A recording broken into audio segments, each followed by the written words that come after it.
Supreme Court to curb pollution in the world's most polluted city. Ronojoy, Banerjee and Shreya Dhoundial spoke to a special panel on the ramifications on you, me, as well as the auto industry. Here's an excerpt of that conversation.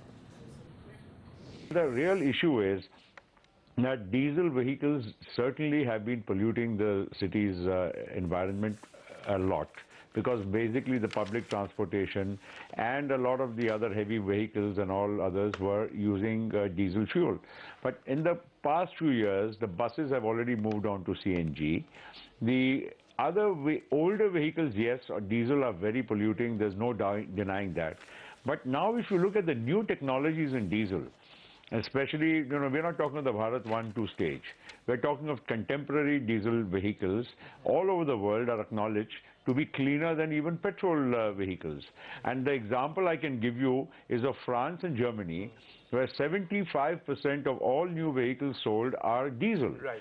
So to say that there is no pollution, the pollution is being caused only by diesel vehicles, as with one brush, we cannot say that is correct.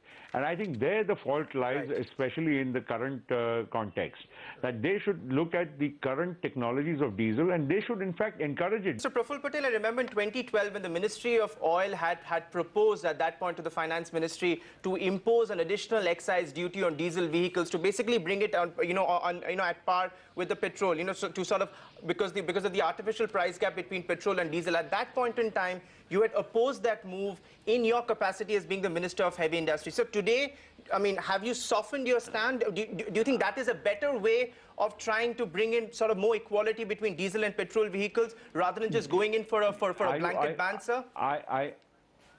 No, I'm not changing my position. I'm just telling you that the new technology of diesel is different from the technology of the past. Number two, if you're actually counting the amount of fuel burnt, if you really weigh between petrol and diesel, a petrol vehicle will give you lesser mileage, and so a diesel vehicle will give you more mileage.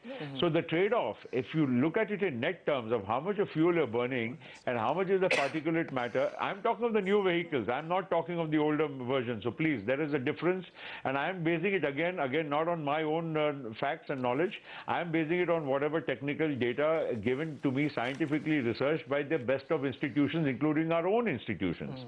If they are wrong, then I can be faulted. If they're not wrong, I think there is no reason at this moment to look at the differential between a diesel and a petrol variant in the way we are talking of the past. So tell us, how will the auto industry look at it? Because, since yesterday we've been in touch with CEOs and they're telling us that this is a knee-jerk reaction. Investments have been lined up, and suddenly the court comes and imposes a temporary ban for 3-month period. It is almost cataclysmic for the industry. How do you look at it, sir? I think the industry ought to have seen this coming and done something more about it. I mean, when I was in Hyundai, we introduced common rail diesel injection vehicles at a time and we brought in Euro 3, when even Euro 2 was not really pushed by most of the manufacturers. The issue is very simple. There are capabilities within companies, global companies also, to bring in even later technology, even newer technology, and actually have engines which are less than, let's say, 2 liters. You can have 1.8 liter, very modern engines which really give you a very good fuel efficiency and a reasonably good on emissions as well, and will actually beat this. So is it cataclysmic? No, it is not. If you have the technology, you can actually bring in a 1.8 liter and escape from this this artificial line drawn by the Supreme Court. What I think is more critical here is that I think as a country we should accept the thing that the polluter has to pay, period. Unless we do that, we'll not get anywhere. The fact of the matter is very simple. In Delhi, you talk about cars and too many cars coming in. The registration charges in Delhi range from 4% to what? 10-12%. Right.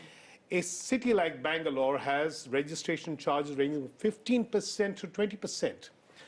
Bombay has something between 9, maybe 10%, something, or maybe 13% to 17% is what Bombay goes. And that including excise and including octroys and stuff.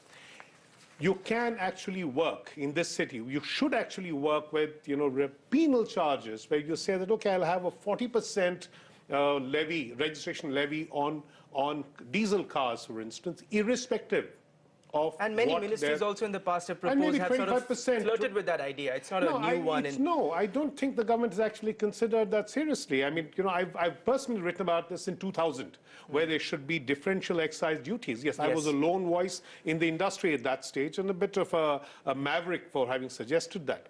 But that And here's the big national story. More